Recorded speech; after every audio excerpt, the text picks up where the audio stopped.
So really quick, so I apologize for the video situation. Just so you know, so I didn't rename the videos. As soon as these recordings finish streaming, they're actually immediately available on YouTube. All you have to do is just click my name. It'll say something generic like live stream or something like that, but you can get to them right away. What usually happens is I get busy with other things. I have to actually go into YouTube and rename it and then put it in a playlist. But if you actually click my name, it should show you just like the latest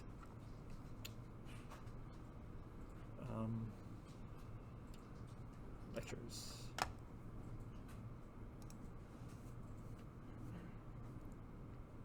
Like if you click here, it should show you everything. Yeah. And so you could actually, if you wanted to right now, we could kind of watch ourselves streaming, I guess, but you get the idea. So if I'm ever slow to rename them to the playlist, just do that and just so I apologize. I know a couple people emailed me about that. What else? So the assignment, how many people either finished assignment 4 or you're pretty close to it? 2 people. Okay, so what I'll do is I'll give you some time at the end of class to keep on working on that. Where are we at here?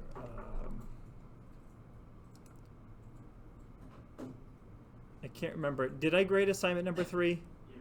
Perfect. Okay. I'm trying to keep up with my grading. I have so many. The nice thing about teaching programming classes is that it's a very interesting subject, but the tough part is that I have to grade everything manually because I don't like to give multiple choice quizzes because I think that's like not really what's a nice way to say it? The only way I can know that you're actually writing the code is for you to do actual hands-on stuff. So giving multiple choice tests might be easier, but it's like not really a great thing to do. But okay. So we've got assignment number 4. We've got our midterm coming up.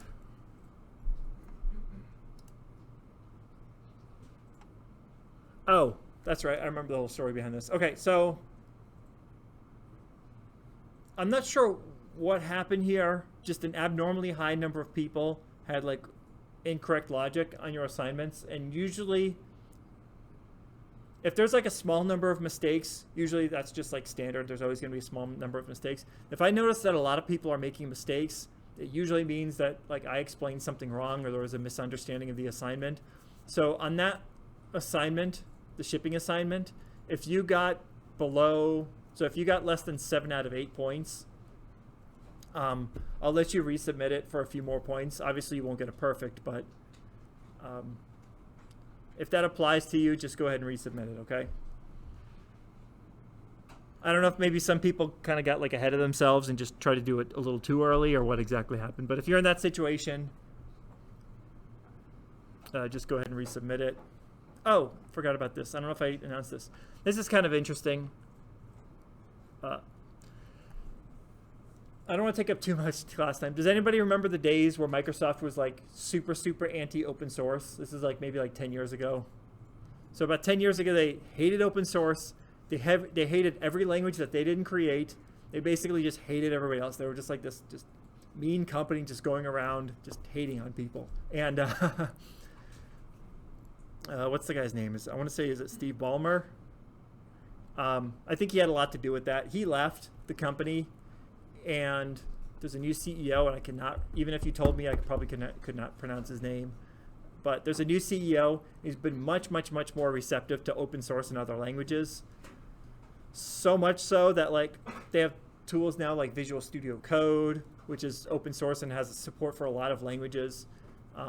They're very into Python, so much so that they actually, what's that? Yeah, exactly. Yeah, so they had their own internal source code management system, and knowing even after all that, they still bought them. It's really interesting. They actually, for those that don't know, so you know how they have their big cloud hosting company, Azure? I don't know if this statistic is still true, but I read this maybe a year or 2 ago that they actually hosted more Linux instances on Azure than they actually do Windows, which is kind of interesting. I'm very bad at predictions, but I'm going to go one step further and say long term they don't actually, I don't know if you know this, they don't actually make a lot of money on Windows anymore. They make money on their hosting, cloud hosting. They make their money from their video game divisions. What else do they make their money from? Office, I know they make a lot of money. Consulting. But like these companies like Dell and HP, they only pay like a few bucks per week. And at some point, it's like you kind of stop making money. My prediction is that 10 years from now, they're going to abandon Windows as their main operating system. And either they're going to rewrite one from scratch or they're just going to use something Linux-based or something. But anyway, I'm often wrong. But there was a company a few years ago that, does anybody remember Novell? Novell did that. They just got tired of maintaining their own operating system. And what they did is instead they took their profitable parts, the services that they offered on top, and then, but that sort of was like the beginning of the end for them, because once they didn't have an operating system to sell anymore, nobody wanted to use them. So I don't know. So my predictions are often wrong. So in 2029, we'll all reconvene and see if I was correct. But that being said, they've been much more friendly to the open source community, and so they've actually got their own little playlist of Python. There's nothing really particularly special about it. This is kind of like the standard order that you would teach it in.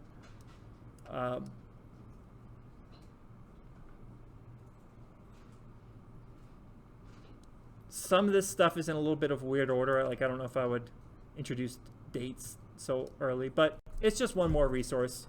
I watched through some of these. I don't know if it's particularly any better than the others, but at least it's put together by a large company.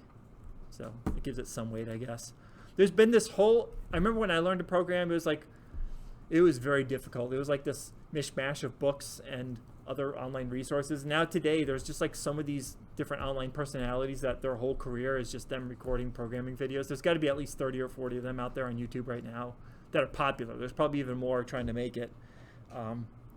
So I don't know if I would say that their Microsoft tutorials any better than any of the others. Okay. Anyway, so enough. I bought us a few minutes to get everybody into class. Let's go ahead and get started.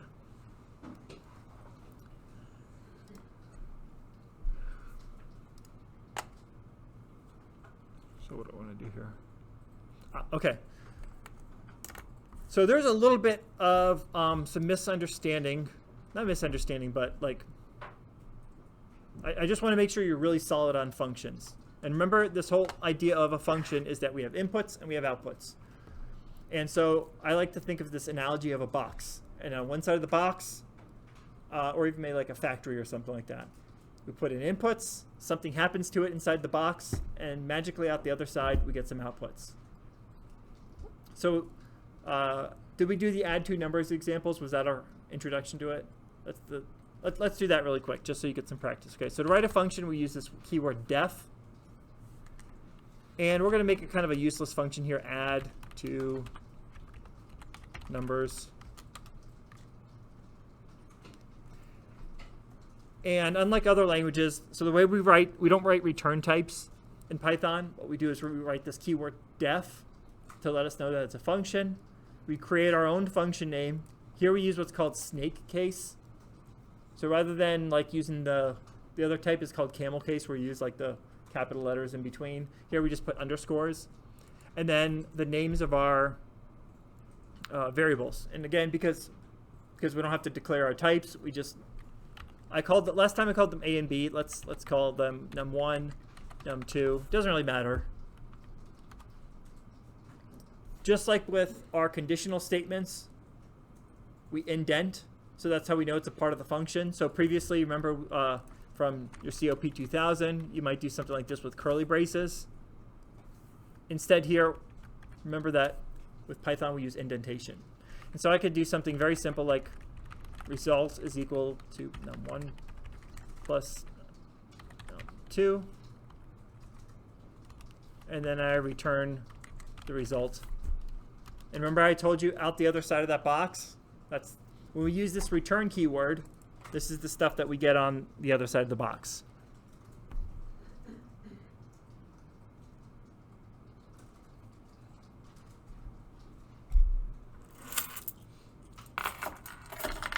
I lifted my keys right next to the microphone, so I have a feeling if you're going to be watching the video at home, it's going to be really loud. Yeah, warning.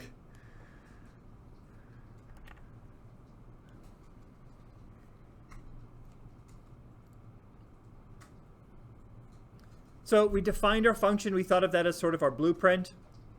And we kept it simple. We just said num1 plus num2. We store that in result, and we use the special keyword result. Now, this isn't going to do anything. So we have to actually call this function. Don't forget, what did we forget last time? I forgot to, what's the opposite of indent? I don't know. But anyway, so just make sure you're all the way over on the left-hand side. A lot of these editors will give you kind of a hint. See this line right here? It's saying that this is all part of this. So we kind of get that visual cue a little bit to help us out. But now here, this is going to be our main script. I'm going to show you something. I'm not going to use it in this class very often, so don't type it. But this is just something that you'll see very often in Python scripts, is that you'll see if name is equal to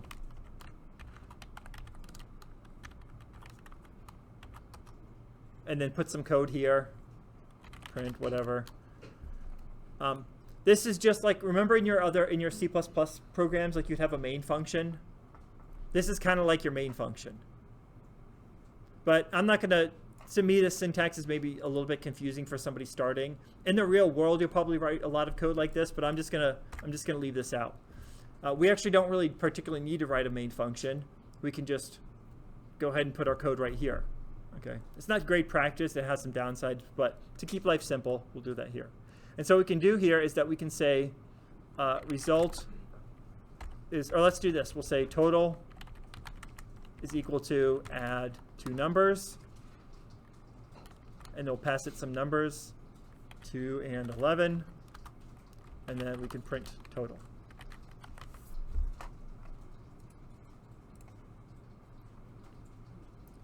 So up here, we've defined our function. Here, we actually called the function and did something useful with it.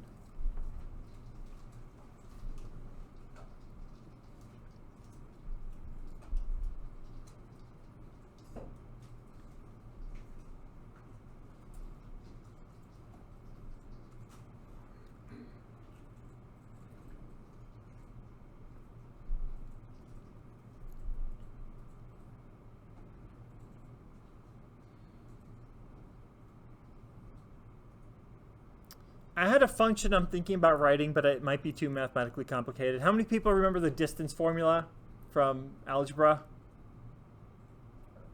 Okay, so I'm not going to. Let's do another function. I try not to get too mathematical in this class, but I try to think of real-world examples. And just the other week, I wrote a distance function. Anyway, I don't want to confuse anybody. Let me think of another function to write. What's that? Perfect. Okay. How many people remember that one? Pythagorean Theorem. Most people? Okay, so let's do that. I like that one better.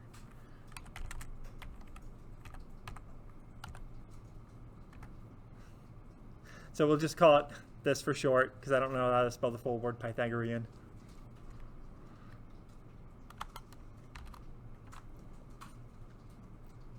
So the idea is, if you had a right triangle, that if you wanted to find c squared, it would just be a squared plus b squared. Okay, so let's do this. We'll pass in a and b, and so these are going to be the lengths of the sides of a triangle.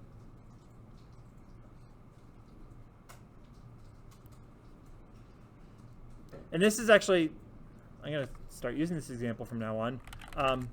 This is good because in most languages, let's take a step back. If I wanted to write a squared on a calculator, how would I write that? I would do something like this on most calculators, correct? But obviously you can't do this. This actually has special meaning. This little caret is a it's what's called a bitwise operator. It does not do what you think it does. Okay, this is what's called the bitwise exclusive OR, which obviously isn't that. But Now, in C or C++, you'd actually have a function called pow. You'd import a library called math, and it would be like math.pow or something like that. But actually in Python, we have a built-in operator, which is kind of nice. If we use 2 asterisks, that's the same thing. So here we can actually say a squared plus b 2 asterisks. That's going to equal c squared, and then return the result.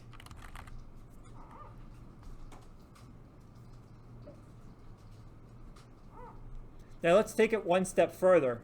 If I wanted to return c instead of c squared, what would I do? Does anybody remember? You just kind of square root the whole thing? Is that all? Is that all joggy your memory, right? Because c squared isn't that useful. What I want is c. I want to know the actual length of the side.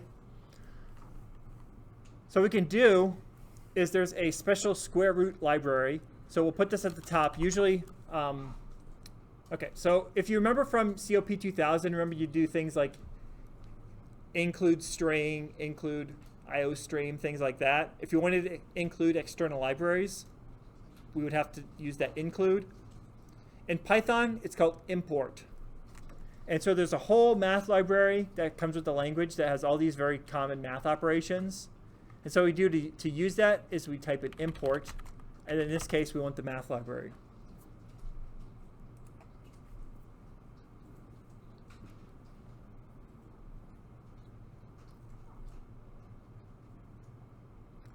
Now to actually call it, so this is what's called a module. It's just, a module is just basically a bunch of just code, okay? It put into like a package, into a reusable package. Most of these actually tend to be functions. So there's a function within that called square root, sqrt. Now to call that, we can't just type this. There's this idea of name spacing, very common names, names that we might use over and over again. We kind of want to organize them a little bit. And so what we have to do is any functions within the math library, we have to do math dot and then the name of it. So here we would do math dot, and this actually shows us all the different functions inside of this module. And the thing we can care about is the square root. So we do sqrt, put that in here.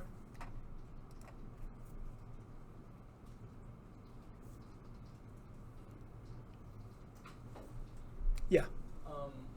For the math thing, is it the same as an object? I know you're calling it a module. Is there like a... There is a slight, yes. So we'll do one in a second here. So this is not a class. This is actually, I'll show you in a minute. We'll actually make our own module. This is most likely a file with a bunch of functions, but it doesn't have like a class. It doesn't have a constructor. It doesn't have a destructor. It doesn't have all those things that we would associate. It doesn't have inheritance. It doesn't have all those things we would associate with object-oriented programming. It's much simpler. It's literally just a bunch of functions within a file. Now, one of those things within it could be a class. So within a module, we could have a class. Almost think of a module as like just a file. Unlike, so what's your background? Do you have like a Java background? I learned Java last semester, but I have a background in most, a good handful of the programming languages they teach here. Okay, so like in Java, you know how you can only usually make one class per file? Like say, for example, I had like a user class. I would have to have user.java, and that's the only thing I could put in there. Python's different. You can actually put multiple classes within one file, which you can't typically do in most other object-oriented languages. And so that's why you can sometimes put a class within a module like that. So this will make a little bit more sense. We'll do an example in a second here. Okay. So here we've defined it. Now let's go ahead and test it. I'm going to comment out this total right here, just so we don't have a bunch of stuff printing. So what we could do is that we could say that C is equal to Pyth. And then there's a very famous triangle. It's called the 3, 4, 5. So if side A, side B, this should result in 5, I think, if I remember it. It's been a while since I've done this, but yeah, okay.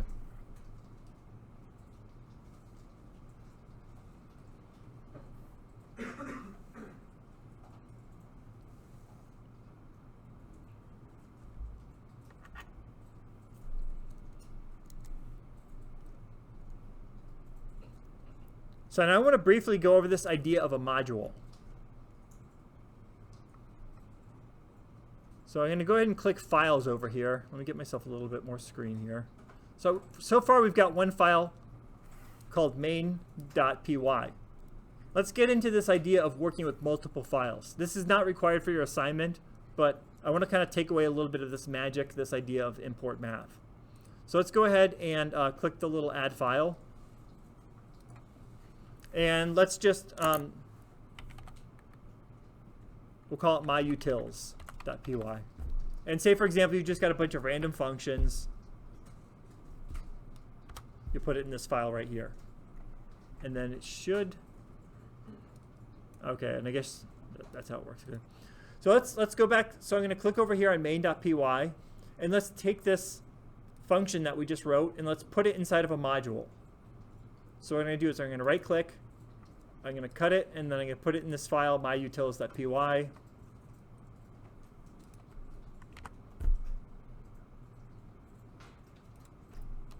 Now obviously I have to import math because it's using this math.square root.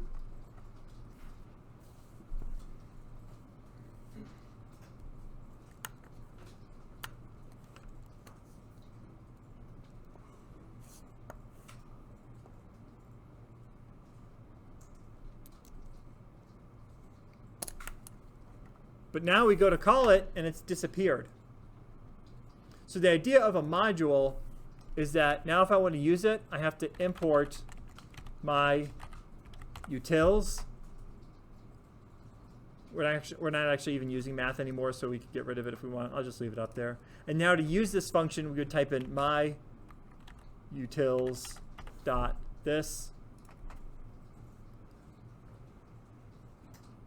Does it make sense now, this idea of a module? So somewhere out there is this math file, math.py, and it's got a bunch of these different functions that, if I do like, it's got all these different functions in it. Now you can get more complicated. If you've got a very complicated program, you can actually make one of these modules an entire folder. We're not going to go over that. That's maybe a little bit more than I want to get into. But this is, most of the time, this is going to be our usage, is that we're going to make some file, which we'll call a module, and then we'll put functions in there. And we generally only want to keep things like functions, or we'll talk about classes later, but we only want to keep things like that in there. We don't want to have too much code just kind of off by itself, because basically it executes when we import it, and that can have consequences.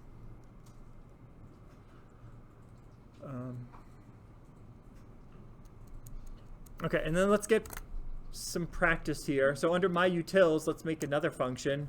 And then what function did we make last time? Found the highest number, I think, right? Let's think of another thing that we can pass a list into. So I want to give you more practice with lists. So your assignment was to find the average, right? So let's do this. Let's keep it simple. So we already have a len function, but let's write our own version of the length function, okay? So let's create a function here called count.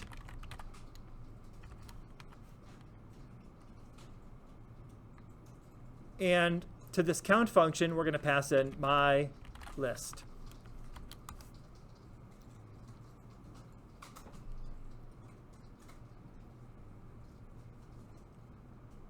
Now, if we wanted to count the number of items in this list, there's a couple different ways. We could use enumerate if we wanted to, but let's just keep life simple. So we'll say I is equal to 0 for item in my list. So the idea is the user is going to pass in a list. This is how we iterate over that list. And then each time through, let's just increment I by 1. Can you do I plus plus in this, or does it have to be plus equals 1? Plus equals 1. Yeah, Python doesn't support this. I don't know why they made that decision, but most languages do support a plus plus, but they chose this for some reason. And then when we're done, once we've iterated that whole list, we return I. So the idea is, by the way, this is a very inefficient way to do this, but it works. So you, in the real world, you wouldn't write your own count function. You'd just rely on the length function, but this just gives you some more practice with lists. And then now if we hop back over to my utils,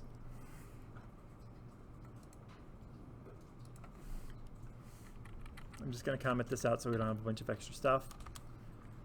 And so let's say, for example, we had a grades list.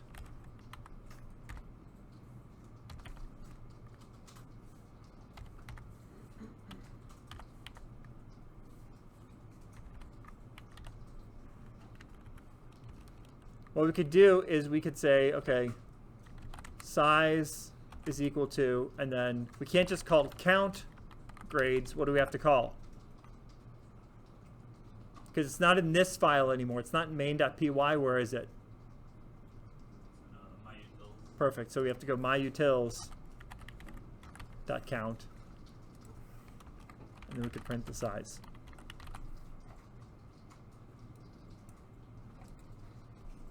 It should return 3 because there's 3 items. Perfect.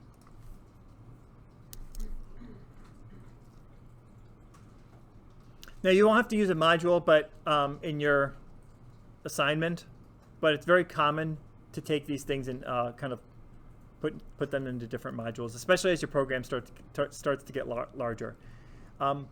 Because Python is kind of a dense language, you'll actually find yourself putting a lot of logic into a single script. It's not until I kind of get over 100 lines that I kind of start to break stuff apart, because there's lots of scripts. It's like a single purpose script. It does one thing, and that's what it does. Is like, say for example, I need to excuse me, if I let's say for example there's some like federal database, like say for example it's got like DNA sequences in it or something like that, and like once a month they release a new version of the database, and I would like it to automatically download that database and then insert the records into my local copy. That might be a good example of a script just to keep it one single script. It does one thing, it does a download, it probably unpacks it, makes a bunch of insert statements into a SQL database. You know, it's like what those very single purpose scripts, it's very common to keep those in a single file. But once you start getting into like programs and web apps and things like that, then you start to break things apart into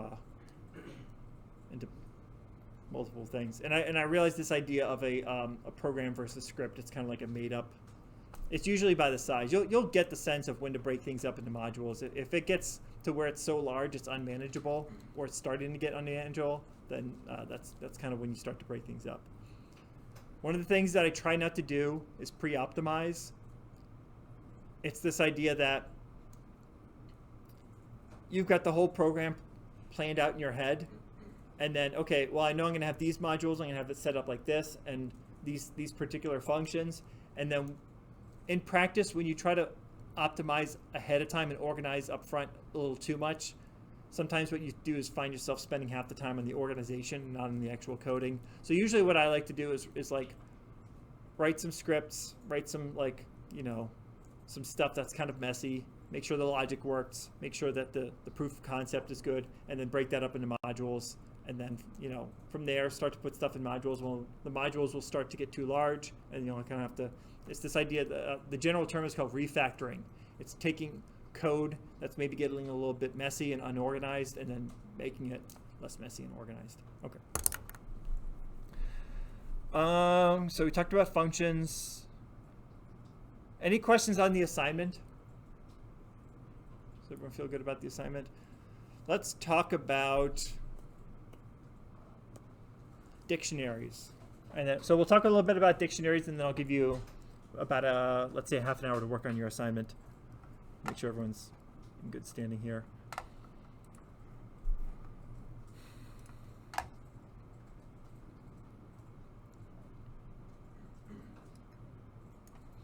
So with a list, the idea was that I had basically a flat structure of a bunch of things. So what I mean is all the grades in a classroom.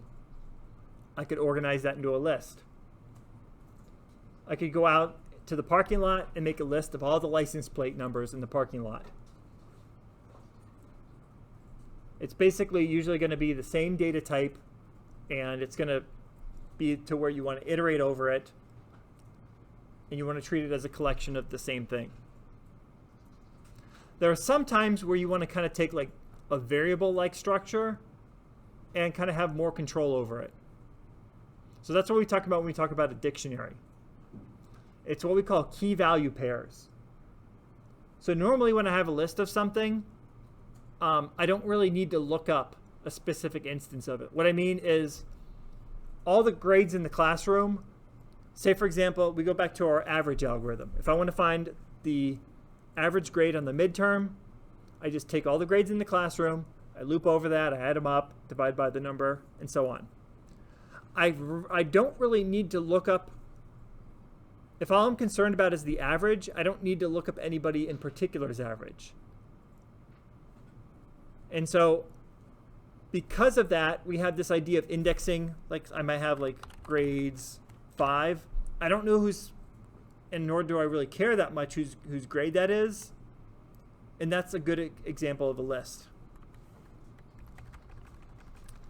On the other hand, what if I do need to look up somebody's grade and I need to know the particular person that it belongs to? So let's talk about a dictionary, okay? And let's make a grades dictionary. And rather than having the square brackets, what we do is we make curly brackets.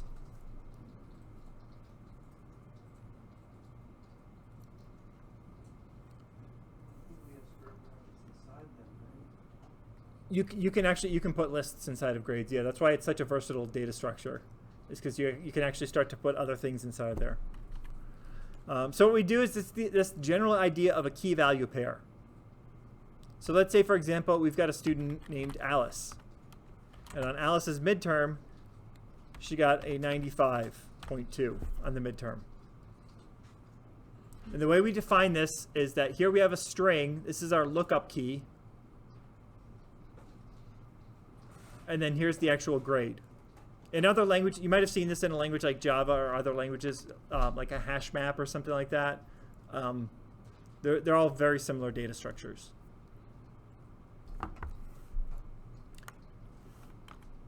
Now, to look up Alice's grade, what we have to do is we would do print and then grades. Oh, is this what you're talking about with the square brackets?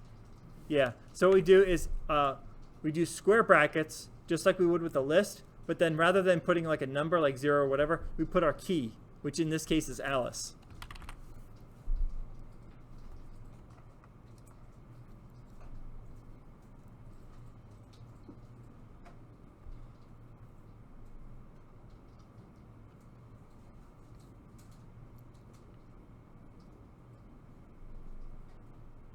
Now, if we wanted to change the value of that,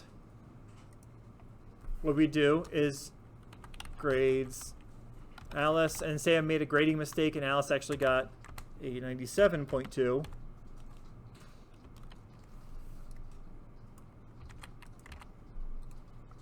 That's how we can change it.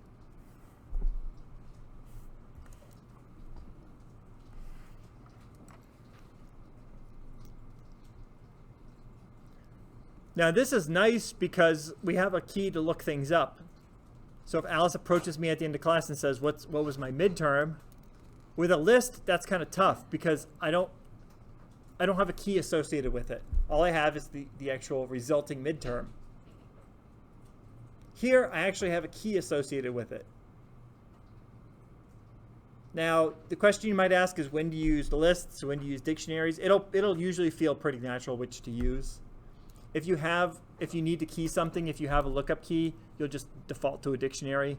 If you know there's no chance of needing some sort of, that sort of information, then you'll just default to a list.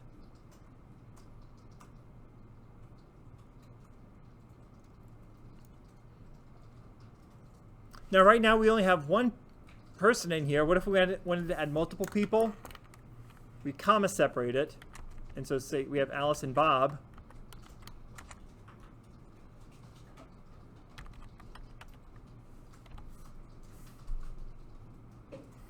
same basic structure. And now if we wanted to print Bob's grade, we would just do the same thing here.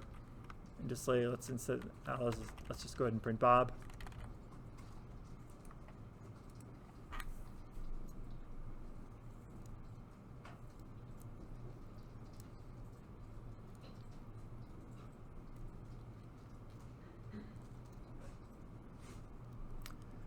Now with Python, you always have to be really, really careful about white space.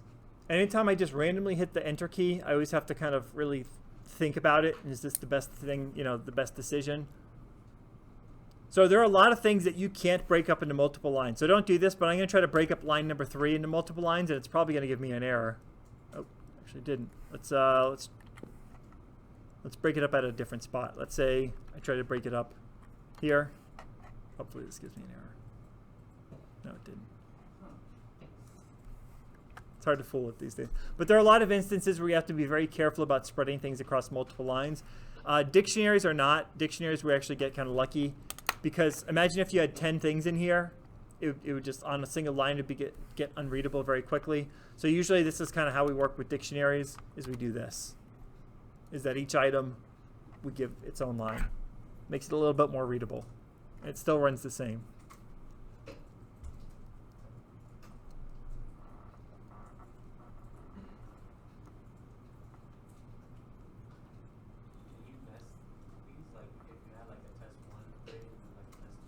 Correct, yeah. I'm probably not going to do that today because it gets a little bit complicated, but there's no reason that these would just have to be values.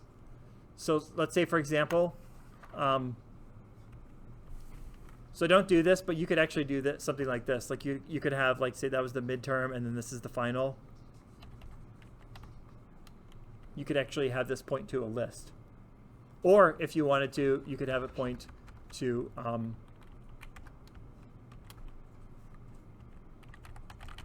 another dictionary.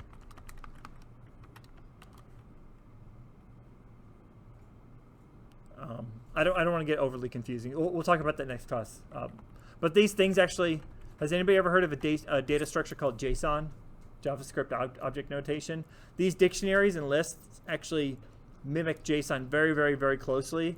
So it's not uncommon if you're writing web apps that you can take these dictionaries and lists and serialize them to JSON, which is pretty much a one-to-one mapping. And so you'll see things like Twitter's is known for being very nested. Let's see if we can find a good example. Yeah. So here's a real world example from a Twitter API.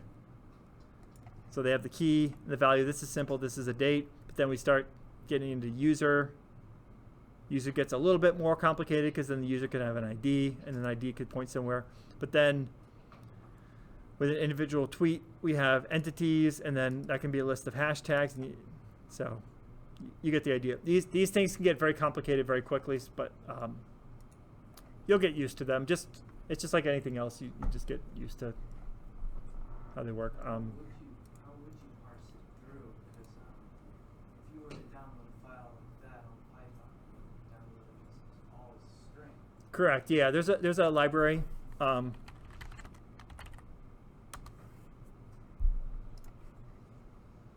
It's pretty simple. All you do is to dump a string into a so this is the data. This is the native Python data structure. You use dumps, and then if you're loading it from a string,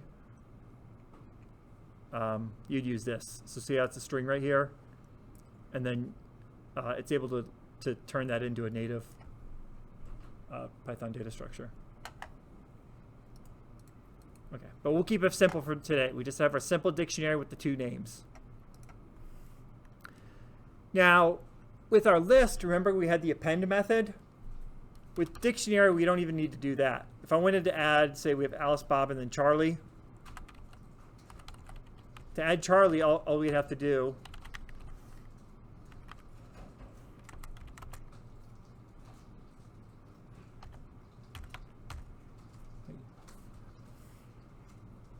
and then Charlie automatically appears.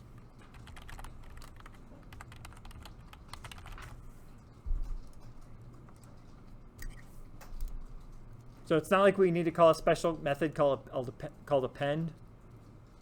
And really, there's no reason that you couldn't start this off as empty and have added these one at a time. That's actually not that uncommon of a thing to do, is to have started off grades as empty and then add them one at a time. But I just wanted to show you both methods. So this is great, but the whole point of, so this is a collection. The whole point of collections are that I can loop over them. We've already gone through how to loop over a dictionary. I'm sorry, we've already gone over how to loop through a list. How do we loop through a dictionary? It's somewhat similar. So what we do is we would say for, there's a few different ways to do this. Let's start off with the simplest. So we'll say for key in grades. By the way, just like our list, this is a name I came up with, but it's very common to use either the full word key or just K for key. And then let's just go ahead and print our key just to see what we get. And notice we get Alice, Bob, and Charlie.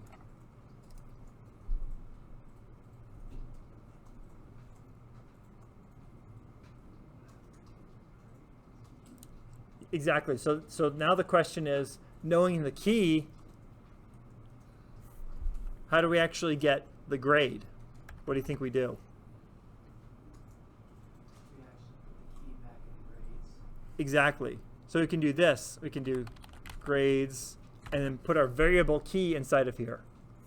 And then rather than printing Alice, Bob, and Charlie, it'll... I'm just going to comment these out because they're just kind of getting in the way.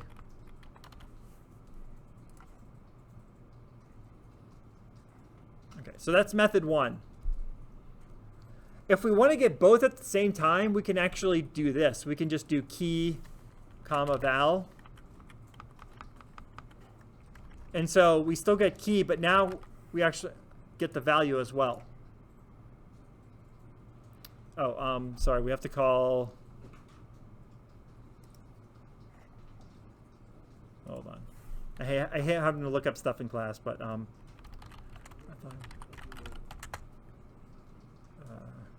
I think you use enumerate.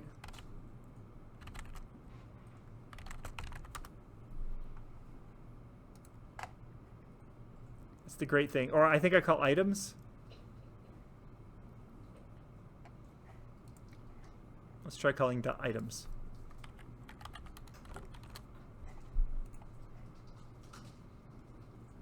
Yeah, okay, so we just call this extra method on here, .items, and this will give us the pair. So if we wanted to put this in a big F string, we could say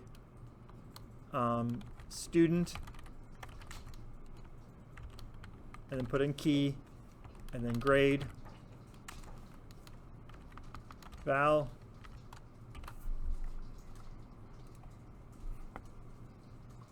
and to me, oops, an extra parenthesis in here. To me, that's a little bit cleaner of a syntax than having to use the square brackets around it every time.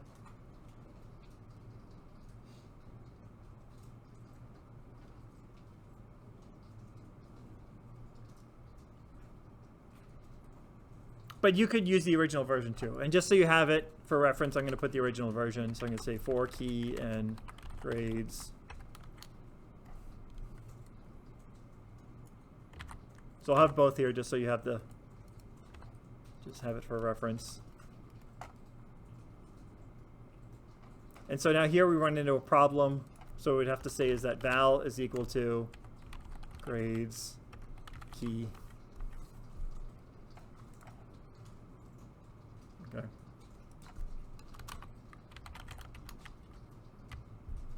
Let's put the separator here.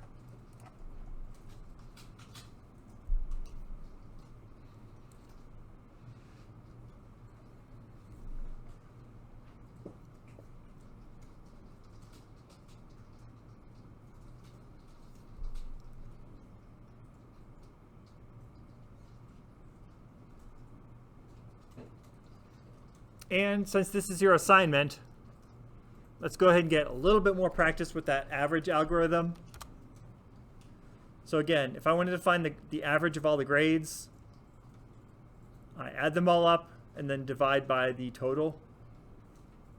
So I'd say total is equal to 0.0. Make sure it's a float. And then I'd say total is plus equals what? We only have two choices. So you get a 50-50 chance. Total's we're gonna add what to the total each time through? Should be value, right? Correct, yeah, because if we added key, what do we get? Key gives us back Big strings. their name, yeah, so that's not really useful. This is what we actually want as their the grade.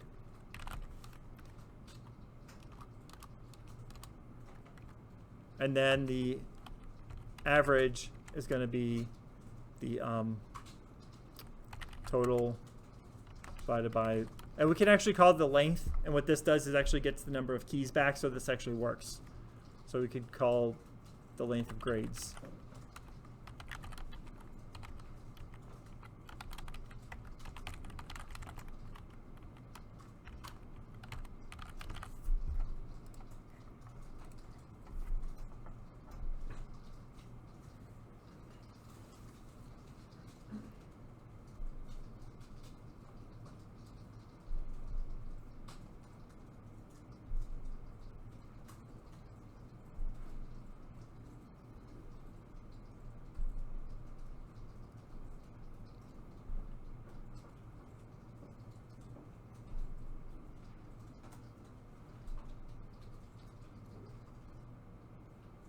So we'll talk about dictionaries in more detail. This is the part of the course that I think I'm going to start to slow down, because I think this is where we're getting into new content that you might have not seen in COP2030. So you probably saw lists and you're like, okay, lists are a lot like arrays.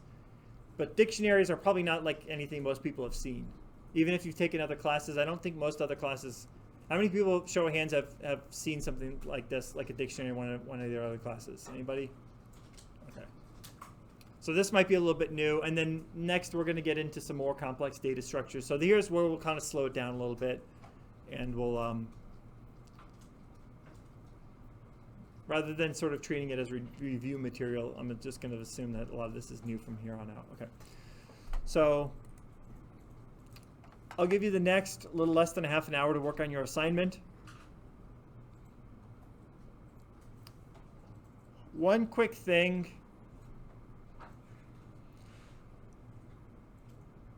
Going back to this, we called our variable average. What happens if we call our function average as well? It's probably going to cause some problems. So I would say rather than calling this average, maybe just call it like AVG or something like that.